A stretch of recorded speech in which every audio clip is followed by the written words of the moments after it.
Hello and welcome to the Caterham Superlight race setup video. If all you're after is just the setup, no hard feelings, head off to the last 40-45 seconds or so of the video. You'll find setup sheets there for both rates and units depending on how you work. No hard feelings, like I say, head off there. Sometimes you just need the setup and that's fine. For those that would like the detail of what we've done and why, that's coming up. But just before we get there, so in this video we're going to go through the car itself, so how the default setup felt to me, what needed work on that setup, what the car was like to work with.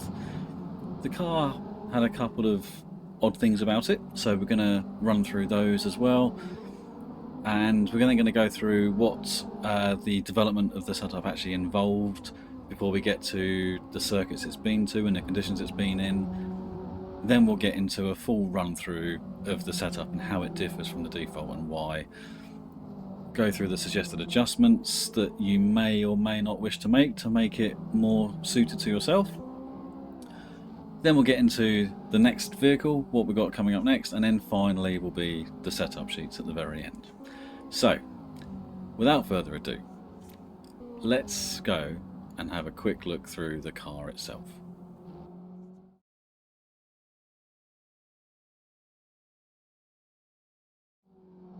So onto the car itself. This was a bit of a tricky one to adapt to.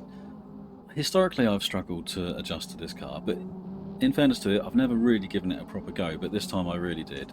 And I just drove the car with the default settings until I'd reached a comfort ceiling, and until I'd reached a point where I really felt like I could establish in my mind what was needed from the car in order to make it more suited to me.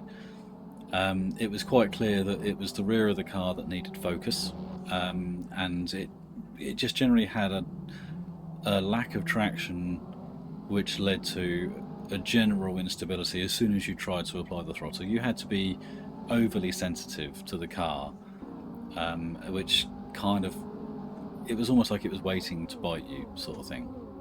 So yeah, that's where my focus was. My focus was mainly on the rear end of the car. The front didn't feel too bad. Quirks aside, which I'll get to in just a moment, I was really encouraged because it really felt like there was a good car in there to be engineered, and I was very, very pleased to find that that was indeed the case, and the car was really quite nice to work with. I enjoyed working with it. It is quite responsive to setup changes, and it was logical with its responses as well. So everything about it made it a really good week and a bit of work with the car, and I'm very, very pleased to say that I think that the setup we've got here will give a generic user a better platform from which to learn the car than what the default setup offers. I would love to hear if that's the case. If you try it and you prefer it, I'd love to hear about it. And if you try it and don't like it as much, I'd also like to hear about it as well, because anything that helps us improve our processing, giving you these setups, is really good. Right, so let's get into the oddities that the car has got before we get into the timeline and then into the setup itself. So we'll see you in just a second with that.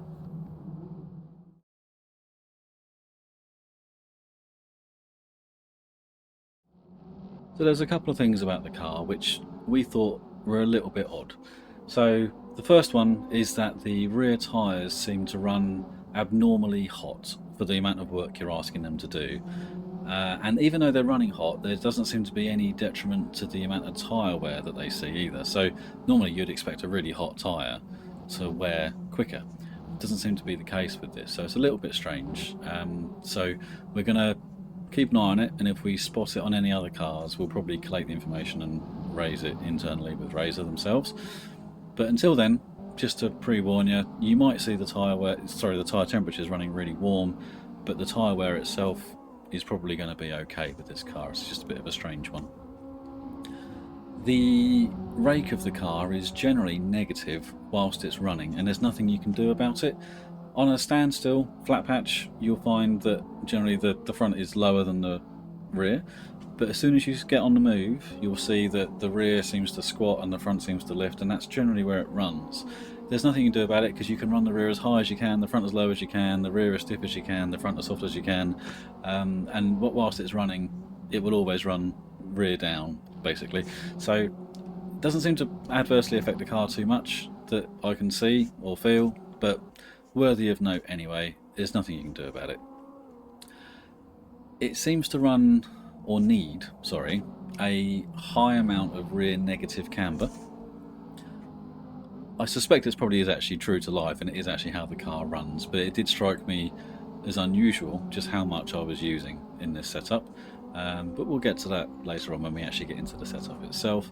And lastly, we noticed that if you're using setup units, you'll have two options of front springs, and if you're using setup rates, you'll only have one option of front spring. Now, if you're using units, you don't get an extra option really, because whether you use option 1 or option 2, it doesn't seem to make any difference. I think whatever you choose there, you're still using the background single value you have as if you were using rates. So you don't gain an advantage by using units, but for completeness, we've left it as option 1 for the units section, because that seems to be the most logical one to use given this situation. Right, so that's it for the strangeness, or sorry, the oddities, but not really anything major there. It's yeah, it wasn't like the old Porsche 911 was. So yeah, so let's get into the timeline of the process, and then from there we'll get into the setup itself.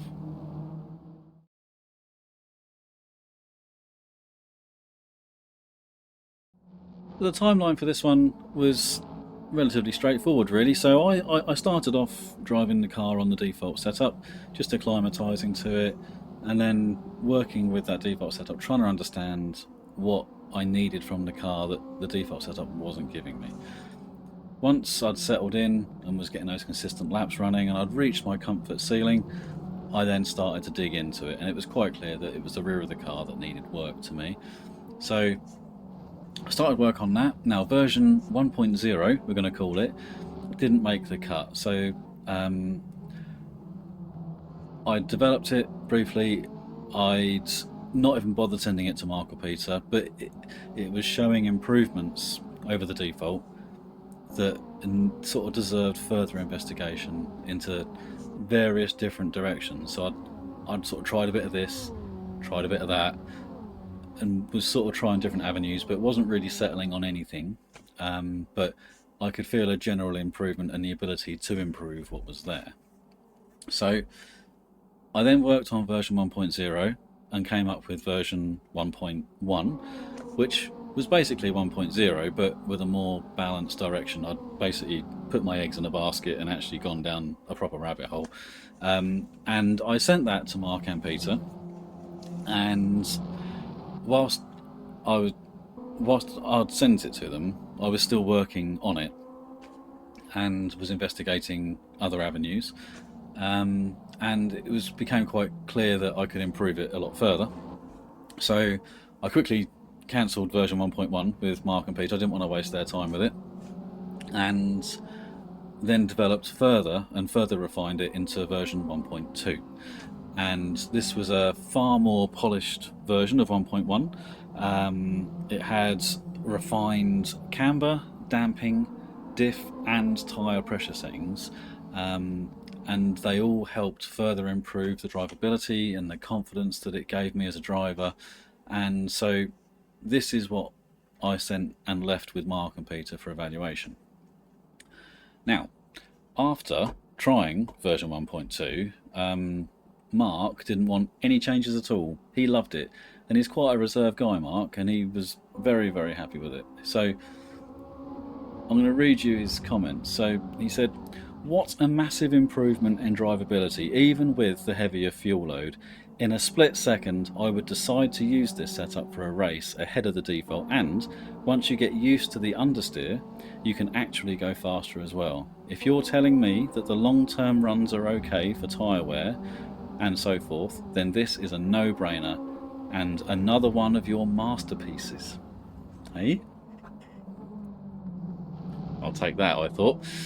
So he then gave an example. So he said that the turn 2 hairpin at Brands Hatch gets a lot of dirt thrown onto the track, and the difference there was the most dramatic between the two setups, default and version 1.2.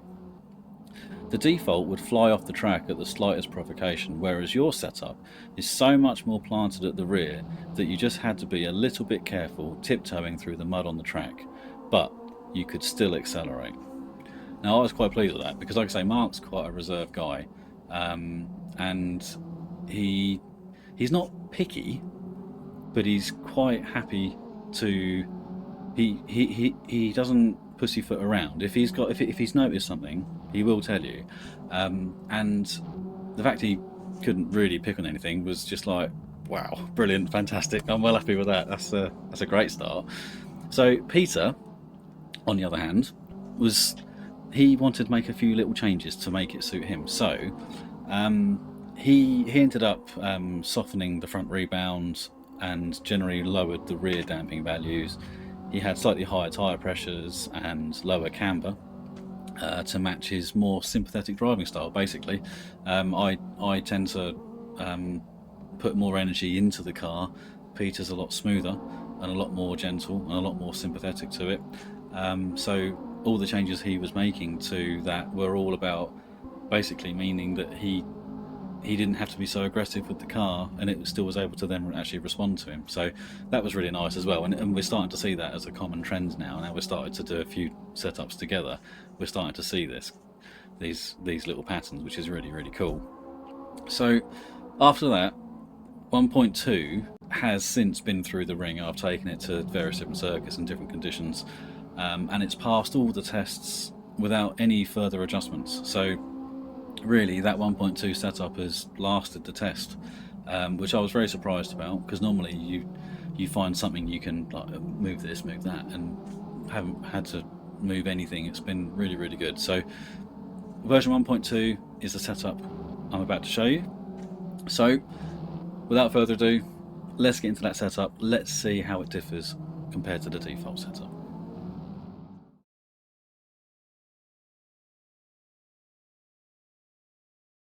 So let's start with tyres, brakes and chassis. It's the most logical place to start. Tyre pressures, for once, not as low as they can go. Really, really pleased to report that you can go too low on tyre pressures. So on this car, you can go as low as 1.10 bar. But we're running at 1.20. That seemed to be where the car was happiest. Anything less than that, and it didn't quite have the same level of grip and stability as what it did at 1.20. I did try the rear pressures higher than 1.2 to see if it would help with the rear tyre temperatures. Didn't really seem to help at all. So I ended up settling with 1.2. So the theory there would be that a higher pressure on the tyre or inside the tyre would mean that the sidewall flexes less and moves around less, which then would generate less heat, because a lot of the heat in the tyre comes from sidewall flex.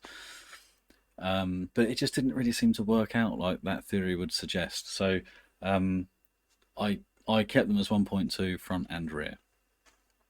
The default settings are 1.26 on the front and 1.31 on the rear. So the default setup's quite aggressive. It is running a higher rear pressure, which also lends itself to that rear end instability that I was feeling as well. So it was sort of, that was the first piece of all the things that were adding up for me. My brake pressure was reduced from 90 down to 80, just to give it more sort of modulation, really. I felt like the front end of the car was, it inspired more confidence on the brakes if it was just a little bit less, because at 90 you can lock it up at will pretty much. So running it at 80 was quite nice. It just gave me a little bit more modulation. The brake bias was moved rearwards by quite a chunk, by 4%. So default setup has got 64% on the front axle, and we moved that rearwards so it only had 60% on the front axle. And again, with the work we did on the rear of the car to help stabilize the rear of the car, that allowed us to then move that rearwards to ask the rear to do more of the work on the brakes. and that also helped us then trail brake into the corner more aggressively as well, which then just gives you a nicer, more free running front end into the corner. And then because you weren't snatching the inside front wheel, the whole car was just more settled going through the corner as well. So it helped the rear as well. Even though you're asking the rear to do more, the fact that the front wasn't snatching and causing problems meant that the rear was more settled as well, and it just helped the entire car through the entirety of the corner. Now, the one here which I don't normally see on a setup is the lateral weight bias. Now, lateral weight bias is how much weight you have on the left-hand side of the car, and then how much weight you have on the right-hand side of the car. And it's a percentage value again. So as it's a generic setup, I've left it as 50-50. But if you were, say, on a predominantly right-hand cornered circuit or a clockwise circuit, you could argue there's a very good reason to move that higher on the right-hand side, because you would generally want the weight on the inside of the corner. And likewise, for an anti-clockwise circuit, you could move it towards the left a little bit. But as it's a generic setup, like I say, it makes no sense to do that. So leaving it down the middle, 50-50, I think any advantage you gain will be very small anyway, but worth playing with, and I'll leave that with you to do. So let's get into the suspension next, shall we?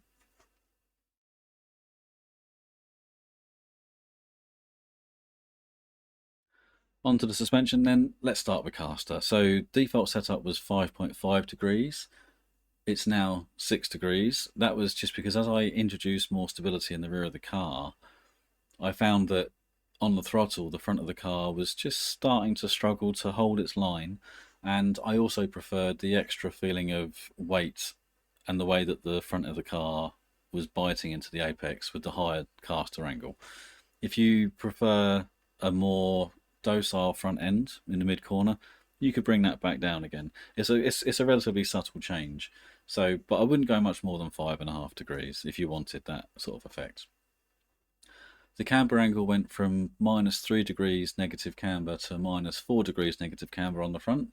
That was just to get the inside and outside temperatures where they roughly needed to be. The ride height stayed at 120. That's as low as it will go. If I could get it lower, I would, but I'm not able to. It can go higher, but it's already got that negative rake thing going on. Really, it needs to be lower than 120. But unfortunately, we can't go any further than that. The spring rates, well, yeah, it stayed as 1 because whilst with units like you got on the screen here, whilst you've got 2 options you can choose from, they both equate to the same spring rate. So we've just left it as 1. And if you were to use rates as your viewing of the setup sheet, you'll find that there is only 1 anyway, and 1 just seemed like the logical one to use. The front bump and rebound, they've both been increased over the default setup. So the bump on the front of the default is 19 and the rebound on the front of the default is 20, and we're 27 and 25. It goes up to 31, so we're quite high in the range of what's available to us. And it just helps keep the front end under control when you are going into the corner and when you're coming out of the corner as well.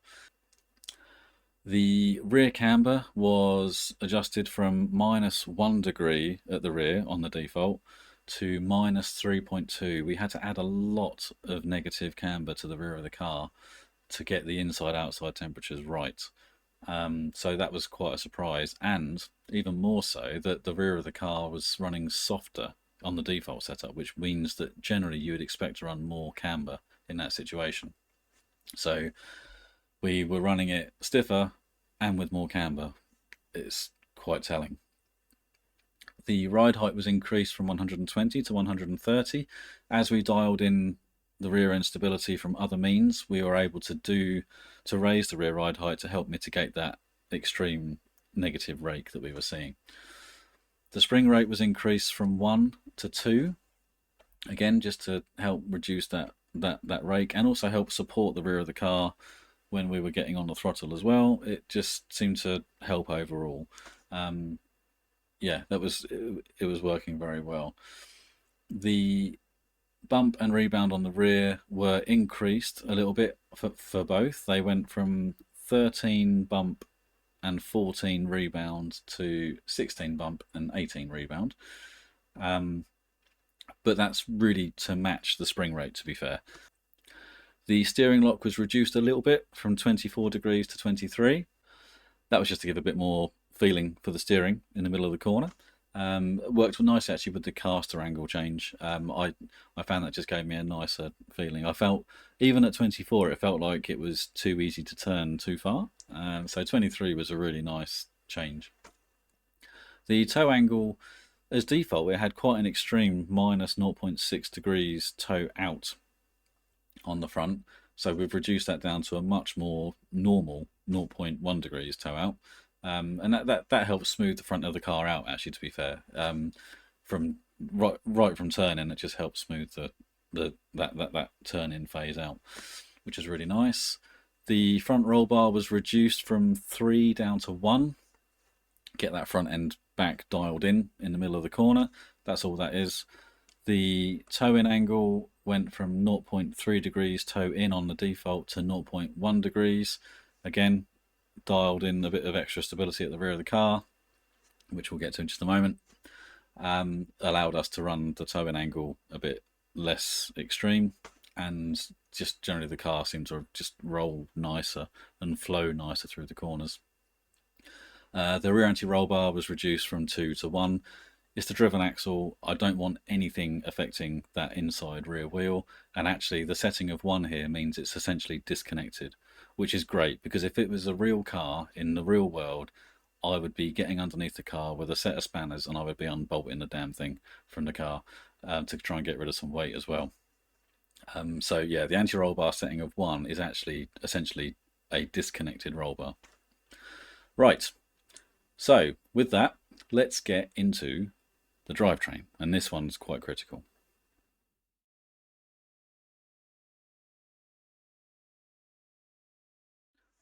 Onto the drivetrain then. Start with fuel. 20 litres will see you good for about half an hour for most circuits. It's pretty good on fuel. The fuel map is set to 1 at Cadwell Park. Actually, that made the car too fast in a straight line compared to the AI, but at other circuits it's competitive with its maximum fuel setting. At Cadwell Park, I actually ran it on low to make me even then I was a fraction quicker than the AI. So you might want to play with that if you're interested in fairness. That's something you can play with. But yeah, so 1 is maximum fuel flow. 0.9 is the minimum you can have. Right. The gear ratios didn't change. We didn't see any need to change those from the default. And also as well, the default setup deems these to be appropriate ratios, so I don't see any reason to change those really.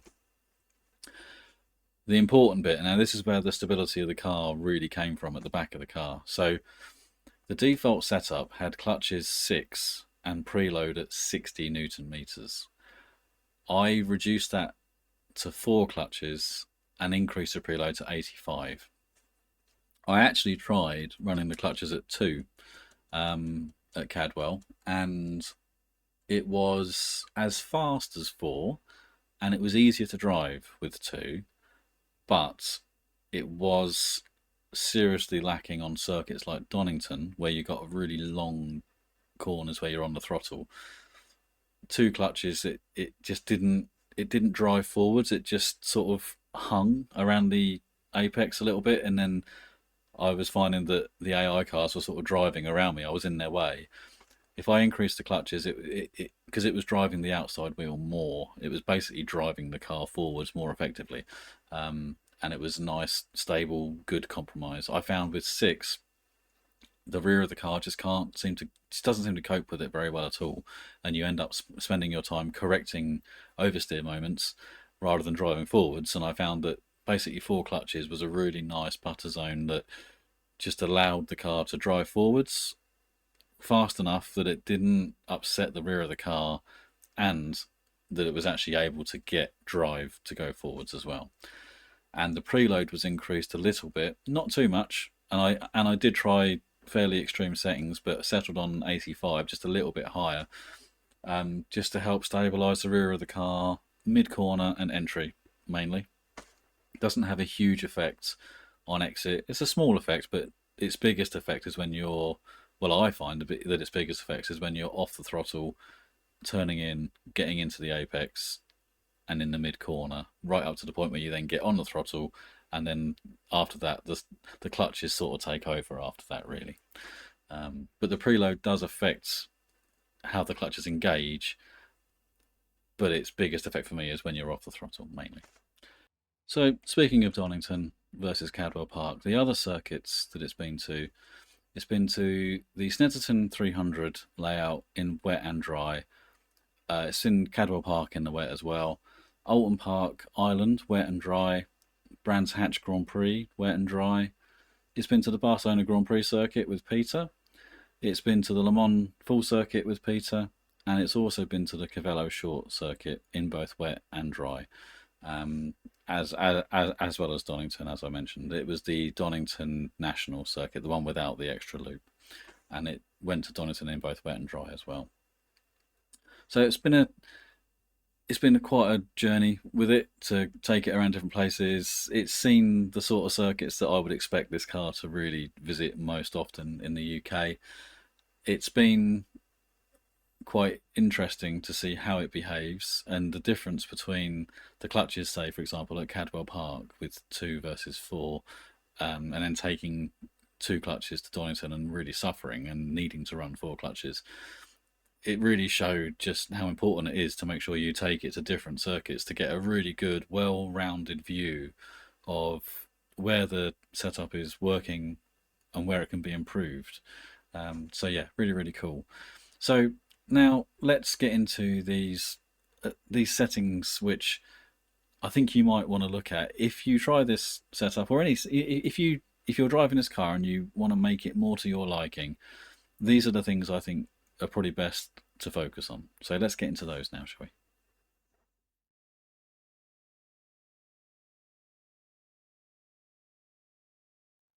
The first thing you generally want to look at is tyre pressures, and especially with this car, seeing as you can go lower than what we've gone here, you can go too far with it. So you want to be a bit wary of that. Now, Peter preferred his tyre pressures a little bit higher because, like I said earlier, he doesn't load the car up quite as aggressively as what I do.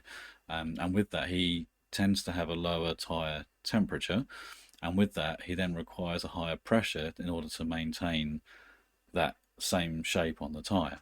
So because my tyre is hotter, it basically increases the running pressure of the car. So Peter will run his, and when you look at our tyre pressures during the runs, they'll be very similar between mine and his. It's just that mine start off at a lower point.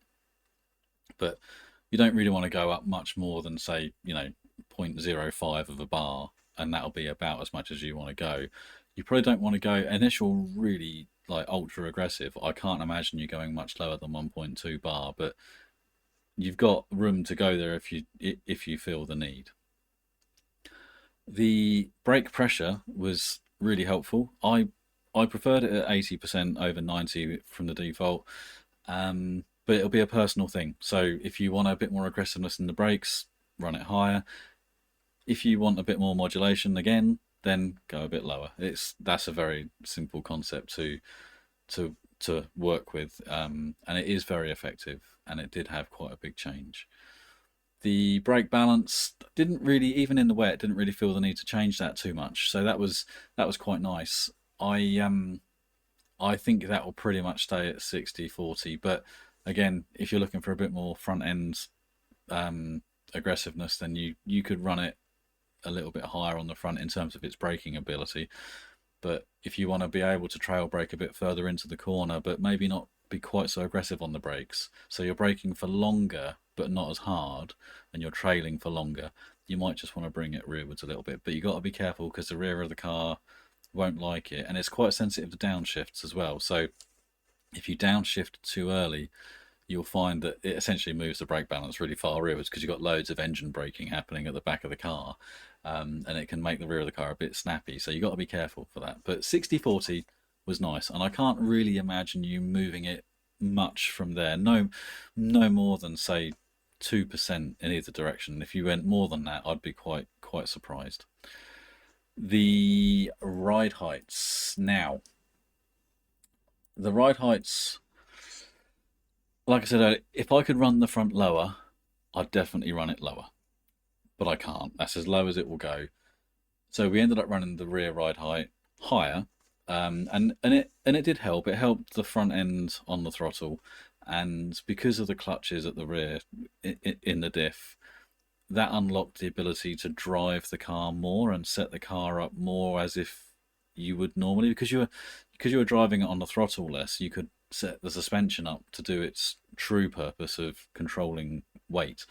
And that allowed us to then raise the rear ride height, and that helped. You can go further than 130, but it just helped mitigate that extreme amount of negative rake. And you could go higher, and it would just make it a bit more aggressive on the front end. And if you go lower, it would just make it a bit less aggressive to drive. The roll bars were fairly effective. The rear bar, I probably wouldn't touch the rear bar, but if you really want to make it more aggressive, then you can do, but it will come at a cost of traction mainly. So I would be wary of increasing the rear anti-roll bar, but you're more than welcome to try it. The front anti-roll bar is obviously as low as it will go at the moment, so if you wanted the front of the car to be a bit less aggressive, then you could increase that front bar a little bit, and that will just take away some of the mid-corner bites around the apex. The clutches, now, these are...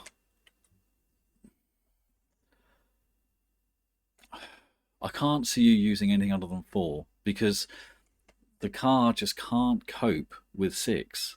The outside tyre just gets overwhelmed as soon as you try and get on the throttle.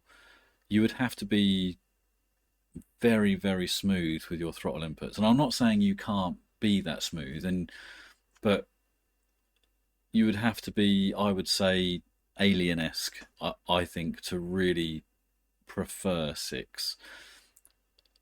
2 on certain circuits might see you right, but even at Cadwell I was still faster with 4, but 2 was easier. But after a little while driving it with 4 at Cadwell, I was still just as quick and was able to be as consistent. I just had to be just a little bit more careful with it. So yeah, only if you were going to maybe a really fast, I mean, Donington, maybe you might want to go to 6, but I would probably leave it at 4 even then. So yeah, it's one of those ones where try it by all means, but I would be surprised if you settled on anything other than 4 clutches. The preload, now the preload is very nice to use, so that's a really nice touch. So if you want the car to be a bit more aggressive in the way that it rotates, so if you want it to be a bit more, if you want it to be able to rotate a bit more freely, then you can reduce the preload a little bit. If you want the rear of the car just a bit more locked in, then you can increase it a little bit. 85 was nice, and you don't need to go much more than, I mean, I wouldn't want to go any more than, say 50 either side, really.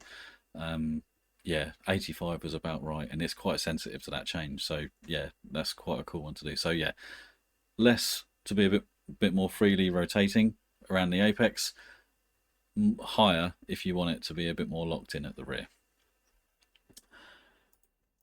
Back to suspension again. So the cambers, very sensitive to cambers, to the point where you may actually feel the need to run asymmetric setups. So keep an eye on the telemetry HUD. You'll find that you might want to run them different left to right values. So yeah, keep an eye on that. You want to keep a difference of about sort of 5, maybe 6 degrees inside to outside. A little bit more on the front, but generally around about 5-6 degrees is where you want to be between. So the inside is running hotter than the outside by about that sort of value. and you'll find that if you go to any other circuit or any circuit, you'll need to tailor to get the very, very most out of the car. You'll need to tailor left and right separately. But as a generic setup, -4 on the front, -3.2 on the rear was about nice for it. It worked in most places.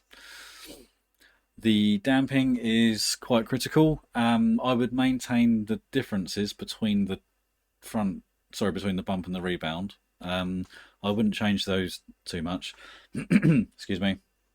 But you may just want to consider going up or down on both in equal measure to just tune how the car settles into the corner. But where it is now, it seems to settle nicely. So you may even want to consider adjusting front and rear equally as well, according to conditions. Yeah, if you've got less grip, for example, you might want to run it a little bit lower. If you've got a higher grip level, then you might want to run it a little bit higher, just to slow everything down a little bit. Because what it's doing, because it says slow bump and slow rebound, what it is it's actually just bump and rebound, because the dampers don't separate fast and slow bump. So slow bump is the movement of the chassis. It's basically controlling the roll of the chassis, which is a very slow movement in comparison. And fast bump, if it had it, would be sort of like a rumble strip of a curb where it's going really, really quick. So it's not the speed of the car that it's talking about, it's the speed of how fast the wheel is moving up and down.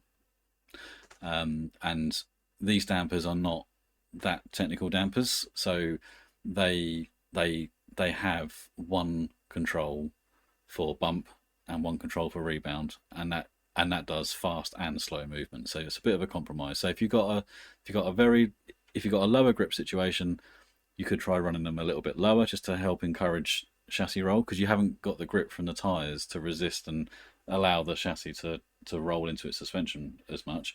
Whereas if you've got a really high grip situation, you want to slow that down a little bit, because the tyres will grip and the chassis will try and carry on, and so you want to control that extra aggressiveness from the chassis movement. That's what that is really. Caster's quite handy for the middle of the corner especially. You might want to just consider reducing it a little bit if it's a bit too heavy in the middle of the corner, but I wouldn't go much more than the 5.5 of the default if you wanted to change it at all.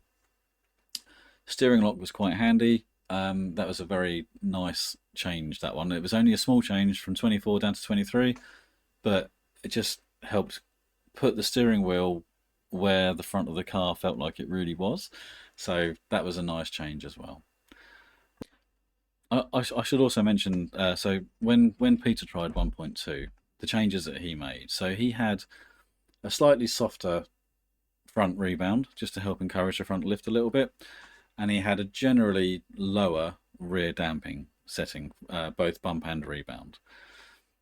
He had slightly higher tyre pressures because he wasn't putting as much energy into those tyres, so their final tyre pressures, their running pressures, to equalise them to similar to what I was using, he ended up increasing his tyre pressures just a little bit, by about 0.15 of a bar, I think it was in the end.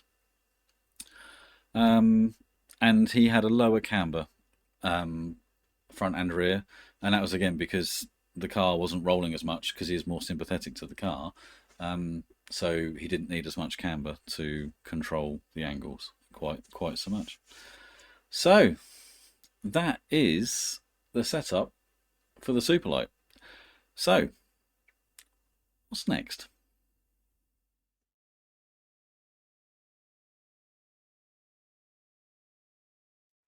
I'm making no apologies here. I really miss my JCW Mini, so I'm going to do the JCW Mini next. Yeah, it's been missing from my life, but I don't expect it will take too long to get the setup finalised. I just need to go through it and re-verify things based on the new version, because I haven't driven it in 1.6.8. So just going to go through everything, verify everything. I don't think it will take a huge amount of time. If you try the Caterham setup from this video, please do let me know how you get on with it. Good or bad, it will all help us improve our processes at our end to try and make these setups tailored for the majority of people better. But yeah, I will leave you now with the setup sheets for it, both in units and in rates. But yeah, thank you for watching. Thank you for supporting. And until the next time with the JCW Mini, we'll see you later.